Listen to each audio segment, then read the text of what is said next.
السلام عليكم أصحاب تقالي قوايد سلامي ما تحنا وذا بيتزا ير أنا وذا سيدا الله سمي بيتزاها ماشي waxaan ugu jira 2 koob iyo bar oo bur ah koobkana labadiisii barka ku soo shubay oo bur ah bur caadi ah 2 qaad sokor 2 qaad saliid habad ukun iyo qamiir cusbo biyo yar oo qandac intaas meesha ku soo shubay intaas markaa meesha ku shubo qamiirka gooniyan weel uu soo qastay gooniyan biyo yar aan ku qasay wax yariisan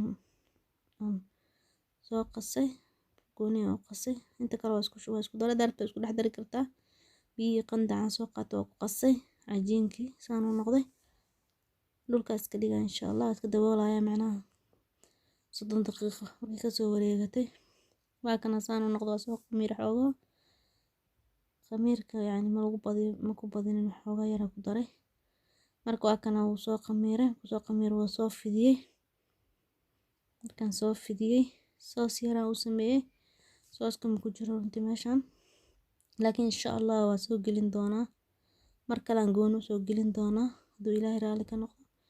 waa kana markaan soo waxeeyon qudaartii soo saaray iyo mozzarella yar iyo basbaas yar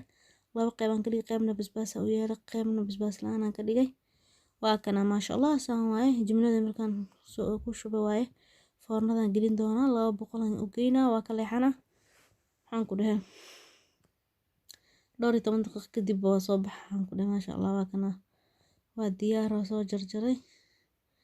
wuxuu noqday ma sha Allah waxa waaye alaabiska ma sha Allah iska noqday hilib ku darin wax aan ku darin ma leh toona kuma darin waa soos yar le kor ka soo mariyay iyo mozzarella